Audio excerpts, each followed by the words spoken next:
Hi guys, and welcome back to Alistair Davies Golf. Today's video is all about how your golf grip can affect the club head delivery. So when we talk about grip, I want the grip to be what I call functional and matching your ball flight. So if you have what I would call a hooker's grip or a really strong grip, which would be very much to the trail side of the handle over here, that should, if you have a very functioning body, produce a hook shot, okay? If you don't have a hook shot, there are other compensations in your swing stopping that ball from hooking. So you have to be very careful what changes you would make to your grip if that was the case. And I'd always say you should consult a pro and work out whether it's the right decision to change your grip. But I'm going to talk you through a few things in the grip here today and show you how they affect the club head delivery and how they can also affect other parts of your golf swing. So first of all, if we look at that strong grip, so as I said to you, the handle will be over to the trail side. I'm a right-handed golfer, so to the right-hand side of the club, and what I'd see is probably 3 to 4 knuckles. Now you might see 3 knuckles with a neutral grip too if you have very large hands, but you're certainly going to see, in my case, 4 knuckles there. This V is going to point outside my right shoulder, and my right-hand V with this V here will also point outside my right shoulder. And also if I point the finger in my right hand here, this one here, you'll see that point under the shaft when I'm in the neutral position. The other way of looking at it, which is quite a neat way, is if I flatten my left wrist from there, you'll see how that closes the club face.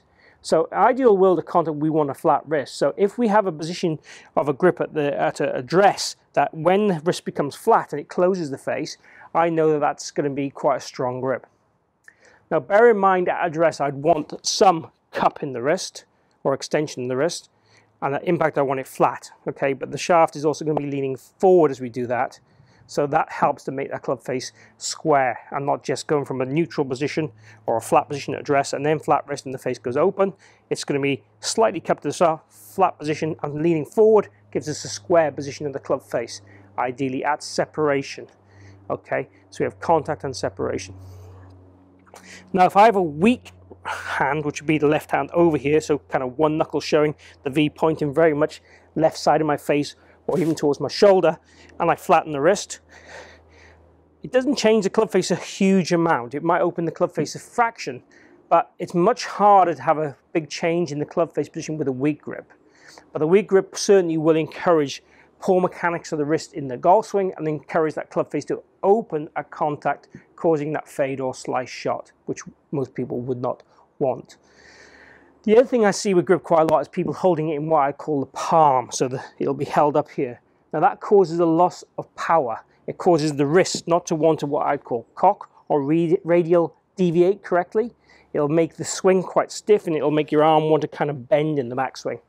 So from a power point of view and a contact point of view, having the palmy grip is pretty poor. So we want to make sure the hand is in the fingers. So the best way to do that is if you cradle the fingers just like this and then rest the club in that cradle with the fingers still pointing in the downward direction and put the thumb just left of center of the shaft. So kind of, let's say 1/3 of your thumb would be in the center of the shaft and 2/3 of your thumb, roughly, maybe 50-50, would be slightly to the right of center. If I look at the dot that's on my grip here, my thumb is kind of, as I said, I would say it's not quite half. I would say, let's imagine this 5/8 of the thumb might be this side of the dot and the other 3/8 would be this side of the dot. So somewhere around the dot is pretty good. Fractionally favoring that half of the dot would be better because that'd be a slightly stronger, more correct position whilst in the fingers as well. Now the other thing people do quite often is they get this position of the first finger wrong. They sometimes get this first finger a long way down and they get too short a thumb, or they get the finger too high up and they get a very long left thumb. Now for me, I want that first gap there about 1 inch away and the thumb fairly short. This helps again set the club correctly in the right position, give us the best control of our hands through impact. So in summary, a strong grip will, with a neutral body or a correct body action, produce a closed club face at contact. It might also encourage a swing that will go back inside also. A weak grip will produce an open club face at contact and also produce potentially a kind of weak left arm at the top of the position. The other thing to look out for within these grips is how the left wrist is at the top. Okay, so if we have a neutral grip at the start, I'd want to see a flat left wrist at the top, and we'd want to see the club face and left wrist and left arm fairly matched. Now, if I have a strong grip at the top and I flatten my wrist at the top, it'd be like I showed you at the start. That club face would look quite closed. So again, if that club face is looking neutral, I know I haven't used these wrist mechanics quite correctly on the backswing.